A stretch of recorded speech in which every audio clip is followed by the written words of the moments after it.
Good morning. Today we are going to begin a new lesson from the book Flamingo. The name of the lesson is Poets and Pancakes. Poets and Pancakes is written by Asoka Mitran. Asoka Mitran was a famous Tamil writer and Sahitya Academy winner. He was one of the few writers who wrote fluently in both Tamil and English. In a career spanning over 6 decades, he wrote around 8 novels and hundreds of short stories on a wide range of issues. He spent the initial years of his career in the famous Gemini studios of Chennai. Although he was entrusted with the clerical task of cutting and pasting newspaper articles, he learned a lot about the functioning of Gemini studios. He humorously depicted all these things in his autobiographical book, My Years with Boss. In the present lesson, the author recounts the years spent at Gemini Studios. Gemini Studios was set up in the year 1940 in Chennai. For nearly 30 years, from 1940, the Gemini Studios of Madras was the most influential film producing organization of India, and S.S. Vasan, the brilliant multifaceted entrepreneur, was its founder and owner. The Gemini emblem of two small boys with bugles was true to Vasan's slogan for the studios. When the bugle blows, there is a great show.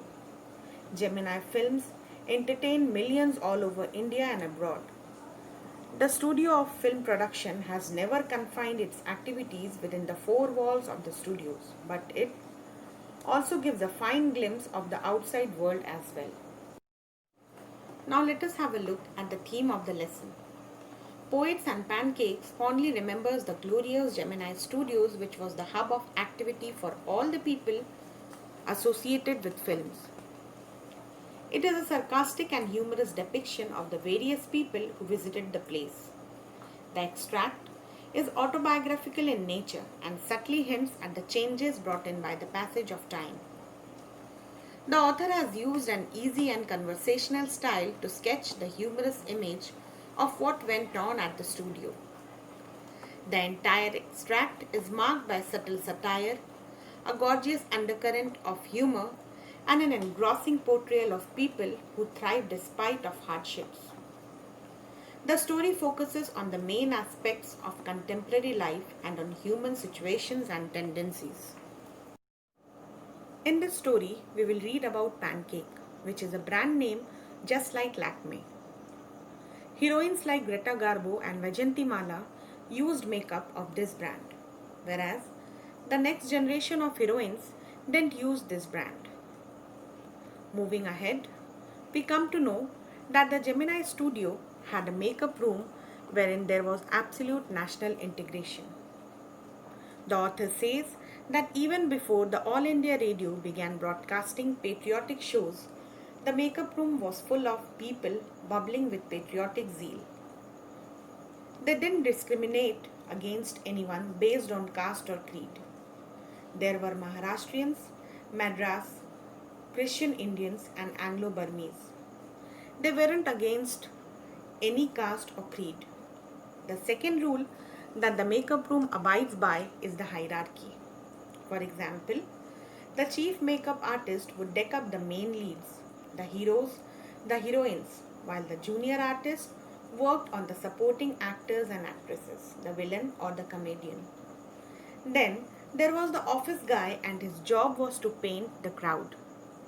He had to cover the faces of the crowd because in those days technology wasn't so advanced. You need to cover each and every pore of the skin so that people would look good on the screen. And then the author gives us a description of the job he used to do in the Gemini studio. His job was to collect newspaper cuttings or whatever little snippet he could gather about Gemini studio and the production house. The author felt that everybody thought he was useless and working in a department which wasn't required. Then, in the lesson, we come across Subbu. Subbu is an extremely talented person. He is extremely famous also. Then there's the office boy who doesn't like Subbu at all. The office boy isn't actually a boy of 18 or 19. He is actually an adult man of 40 plus. He is a 40-year-old guy working in the Gemini studio. His career didn't work. He had come to become a hero, but hasn't been able to make a name for himself. On the other hand, there is Subbu. Subbu is young.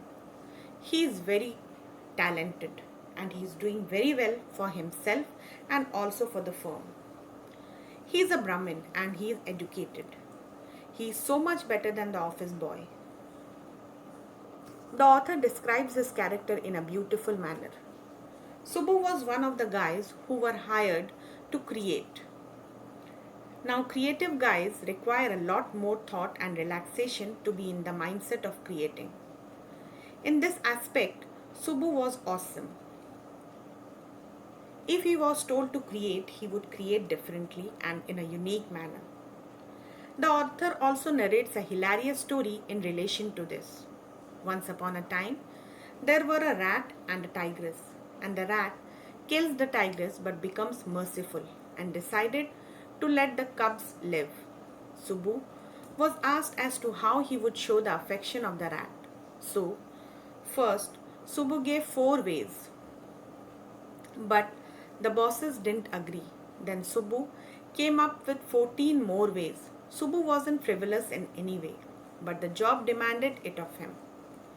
He had written a novel on Devdasis and it was very well written. In addition to this, Subbu was very generous and charitable. He would let all his friends and relatives put up at his place. Everyone thought that Subbu was just trying to flatter the boss, but the boss was a different kind of a personality. The office boy hated Subbu very intensely. He blamed Subbu for his career not taking off. Then we come to the second segment of the story. The next segment of the lesson talks about the lawyer. The lawyer was a shady guy who followed illegal methods. The author even gives us an example of this. Once, an actress got overwhelmed and started criticizing the production house and the director. The lawyer very calmly switched on the tape recorder at the same time. When she was ranting, the lawyer merely played back her rant to her. The actress was shocked by this incident and she could not act ever again. He was a very logical man and dressed up very logically. The next segment focuses on the idea of communism. The author narrates the employees' thoughts on communism. They thought of communists as people who didn't believe in God and were cruel and heartless creatures. So, naturally, everyone was against communism. During this time, the rearmament army visited Gemini Studios. They presented 2 plays, Jotham Valley and The Forgotten Factor. The plays were a big hit and everybody watched it repeatedly. Though no one had any idea as to why the army was there, but they all were enjoying the play. Moving ahead to the next segment, which is about the visit of Stephen Spender. Stephen Spender, who was the editor of a periodical called The Encounter, had come to present a lecture on communism, but nobody knew who he was or why he was there.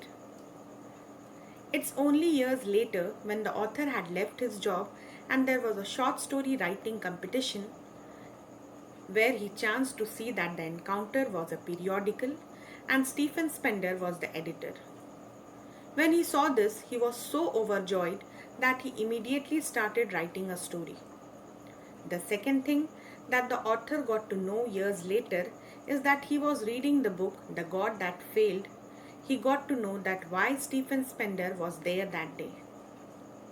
Stephen Spender was a guy who was a communist first, and then he renounced communism.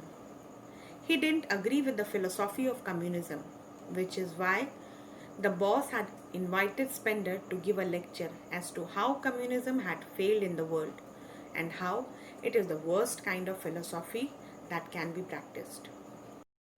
I would like you all to read the lesson for better understanding, and please go through the PPTs and question and answers for revision. Thank you.